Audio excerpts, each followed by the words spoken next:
అందరికీ నమస్కారం. కర్కాటక రాశి వారికి 2026 ద్వితీయార్థం ఎలా ఉంది, వాళ్ళకు వచ్చే సమస్యలు, వాటికి పరిష్కార మార్గాలు తెలుసుకునే ప్రయత్నం చేద్దాం. ఈరోజు మనతో ఈ విషయాలని చర్చించడానికి నిశాంత్ శర్మ గురువు గారు ఉన్నారు. నమస్కారం గురుగారు. మహాదేవ. గురుగారు, కర్కాటక రాశి వారికి ప్రథమార్థం అటు అయిపోయింది, ఈ ద్వితీయార్థం ఎలా ఉండబోతోంది? మా కర్కాటక రాశి వారికి కుజుడు గురువు బలము అమోఘంగా ఉంది. అసలు వీరికి ఎలా ఉన్నది అని అంటే అప్పులు త్వరగా తీరిపోతూ ఉంటాయి. తర్వాత రెండోది వచ్చేసేసి ఏంటి అని అంటే ఈ గురువు కుజుడి యొక్క బలం వలన ఉద్యోగం లేని వారికి శుభవార్తలు వినే ఆస్కారం ఉంది. ఓకే, శుభవార్తలు వినే ఆస్కారం ఉంది. రెండవది వచ్చేసేసి ఏంటి అని అంటే అనాచిత ఆరోగ్య సమస్యలు అయితే వస్తాయి. ఎందుకంటే రాహు కేతువులు కొద్దిగా వక్రదృష్టిలో ఉన్నారు. అనుకోని యాక్సిడెంట్స్ అవుతూ ఉంటాయి. వారికి ఎటువంటి హాని జరగదు యాక్సిడెంట్స్ వల్ల, కానీ వాళ్ళ వాహనాలు మాత్రం ధ్వంసం అవుతాయి. ఓకే, వాహనాల వల్ల ధ్వంసం అవుతాయి. అంటే ఆరోగ్యపరంగా అనుకోకుండా యాక్సిడెంట్లు, అంటే అదేది ఊహించరాని విధంగానే అవుతుంది అంతే. తర్వాత రెండోది వచ్చేసేసి ఏంటి అని అంటే కొన్ని వికృతమైనటువంటి కళలు రావడం మొదలవుతాయి. వికృతమైనటువంటి కళలు, ఎవరో వెంబడిస్తున్నట్టు, ఎవరో మీద పడుతున్నట్టు, ఇలాంటి కళలు వస్తూ ఉంటాయి. తర్వాత ఎవరో మరణిస్తున్నట్టు కళలు కూడా వస్తూ ఉంటాయి. ఇవన్నీ అంటే దేని ప్రభావం వల్ల ఇలా జరుగుతుందంటే రాహు కేతువుల వక్రదృష్టి వలన ఇవన్నీ జరుగుతూ ఉన్నాయి వారికి. తర్వాత రెండవది రాజకీయ పరంగా కావచ్చు, వ్యాపార పరంగా కావచ్చు, అభివృద్ధి బాగుంటుంది. సినిమా రంగంలో ఉండేవారికి, క్రీడా రంగంలో ఉండేవారికి ఉన్నతమైన భవిష్యత్తు ఉంటుంది.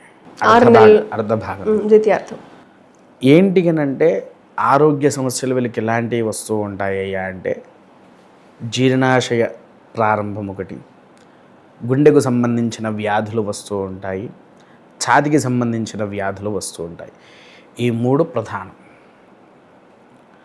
ఇంకొకటి ఏంటి అని అంటే వాతావరణం అని చెప్పేసి అని కూడా అనుకోవచ్చు. వాస్తవానికి ఖచ్చితంగా మనకు వినాయక చవితి అయిపోయేంత వరకు ఆరోగ్య సమస్యలు అంటే జ్వరాలతో బాధపడుతూ ఉంటారు. సీజన్ ఎఫెక్ట్ అనేది వాళ్ళ మీద ఎక్కువగా ఉంటుంది. వినాయక నవరాత్రి పూర్తయ్యేంత వరకు విష జ్వరాల వంటివి, అంటే వైరల్ ఫీవర్ కావచ్చు, టైఫాయిడ్ కావచ్చు, ప్రధానంగా డెంగ్యూ, ఇవి వచ్చే ఆస్కారం ఉంది.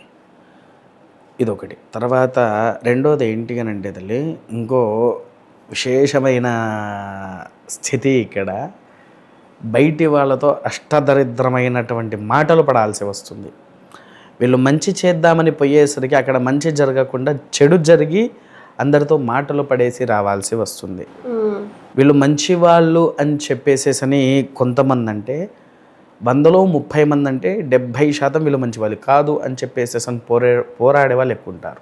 ఓకే, వాడి వ్యక్తిత్వం అన్నీ మంచివే, కానీ వెనుక నుంచి ఇలాంటి మాటలు. కానీ కర్కాటక రాశి వరకు ఒక విషయం చెప్తా, మీరు ఎవరిని నమ్మి కూడా ₹1 ఇవ్వకండి. పొరపాటున ఇచ్చినా అవి ఇంకా జీవితాంతం వెనికిరారు. అంటే వాళ్ళు ఏది కూడా ఎదుటి వాళ్ళ నమ్మకంతో ఇవ్వకుండా ఉంటేనే బెస్ట్. ప్రేమ, ఆప్యాయత విశేషంగా ఉంటాయి వారి దగ్గర. అందరూ నా వాళ్ళు అనుకొని జీవిస్తారు. విన్నారా తల్లి? అదైతే ఆ కర్కాటక రాశికి ఉన్నటువంటి స్థితి తల్లి.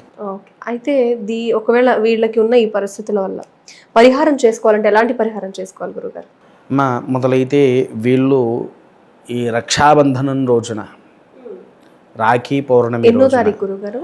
28వ తారీఖు, ఆగస్టు 28. ఆ రోజున భగలా సహిత సుదర్శన యాగము. భగలా సహిత సుదర్శన యాగం. ఎందుకనంటే కర్కాటక రాశి వారికి శత్రువులు ఎక్కువ, 70% చెడ్డ వాళ్ళని ఉంటుంటారు చూసారా, వాళ్ళందరినీ బంధించేసి శత్రువులను మిత్రులుగా మార్చేటువంటిది బగలాముఖి అమ్మవారు. అది సుదర్శనది కూడా.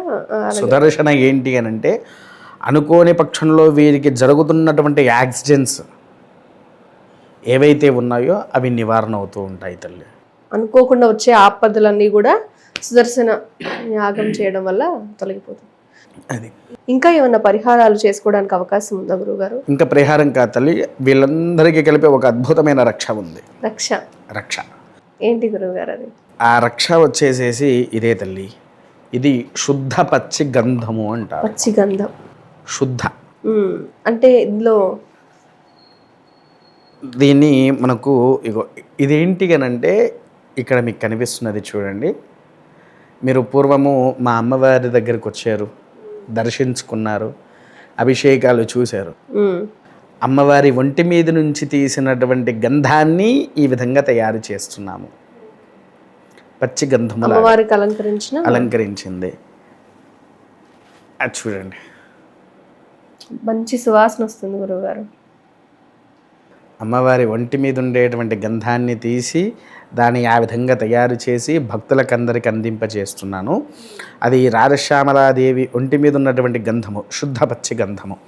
ఆ గంధాన్ని మీరు ఎప్పుడైతే ధరిస్తున్నారో దాన్ని ధరించడం వలన మీకున్నటువంటి ఆరోగ్య సమస్యలు కావచ్చు, మీకు జరగబోయే యాక్సిడెంట్స్ కావచ్చు, ఇవన్నిట్లలో నుంచి బయటపడతారు. అసలు ఏదైనా ఆపద వస్తుందంటే ముందే నివారణ రక్షలాగా ఆరోగ్యం, ఏదైనా సరే మరణానికి అటు ఇటుగా వాళ్ళ పరిస్థితులు అనేవి కనిపిస్తున్నాయి. వాటిని దాటడానికి వీలుగా ఈ గంధం రక్షలాగా ఉంటుంది వారి. అంటే గురుగారు, నాకు ఇంకో డౌట్ వచ్చింది.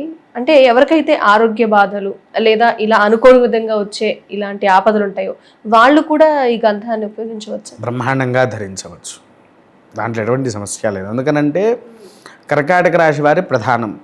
ఇంకా మాకేమైనా గండాలు ఉన్నాయన్న ఆలోచన ఎవరైతే ఉన్నారో వారి యొక్క గంధాన్ని వాడితే అద్భుతమైన ఫలితాలు కనిపిస్తాయి. పనులు ముందుకు వెళ్ళట్లేదు, ఈ అనుకోకుండా ఎప్పుడు ఏదో ఒక ఆపద వస్తుంది, ఆ అనుకోని ఆపదలు వచ్చే వాళ్ళకి పనిచేస్తుంది అంటారు. ఓకే గురుగారు, మంచి సువాసన వస్తుంది.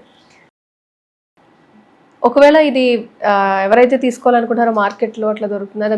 ఇది మార్కెట్లో ఎక్కడ దొరకట్లేదు. అమ్మవారి దగ్గర పెట్టి అభిషేకంలో తీసింది పక్కకు పెట్టింది. అంటే మీరే అందరికి ఇస్తారు గురువు? ఇస్తాము తల్లి, మేమే ఇస్తాము. కాకపోతే ఏంటి అనంటే అందరికీ మేమే ఇస్తాము. కాకపోతే ఏంటి అనంటే దీన్ని ఎవరైతే కింద కనిపిస్తున్న నెంబర్కి ఫోన్ చేసి ఆర్డర్ పెట్టుకుంటారో వారికి మనమే కొరియర్ చేస్తాము. డిటిడిసి కొరియర్ ద్వారా పంపిస్తాను. భారతదేశంలో ఎక్కడికైనా ఫ్రీ డెలివరీ. దాని కాస్ట్ తీసుకుంటాము 1500 ఉంటుంది. అది కాస్ట్ 1500 ఉంటుంది. భారతదేశంలో ఎక్కడికైనా ఫ్రీ కొరియర్ అది. సో ఎవరికైనా ఇవ్వడానికి కొరియర్ ద్వారా ఇతర దేశాలకు కావాలన్నా పంపిస్తాం. కాకపోతే ఇక్కడ నుంచి అక్కడికి కొరియర్ ఛార్జెస్ ఎంత పడుతుందో ఆ కాస్ట్ను దీని కాస్ట్ కలిపి తీసుకుంటాను. ఓకే గురుగారు. సో ఎన్నో సమస్యలతో ఎంతో మంది అనుకోని ఆపదలతో సతమతం అవుతుంటారు. వాళ్ళకి ఫస్ట్ ఆపదల నుంచి విముక్తి కోసం ఈ గంధాన్ని ధరిస్తే సరిపోతుందండి. కాబట్టి చాలా ధన్యవాదాలు గురువుగారు. ఎవరైనా అనుకోకుండా పరిస్థితి వస్తే ఎవరు దాన్ని ఏం చేయలేరు, ఆపలేరు, ఎలానా అని ఆలోచించే వాళ్ళకి ఒక మంచి పరిష్కారం చెప్పారు. ధన్యవాదాలు గురువుగారు. మహాదేవ.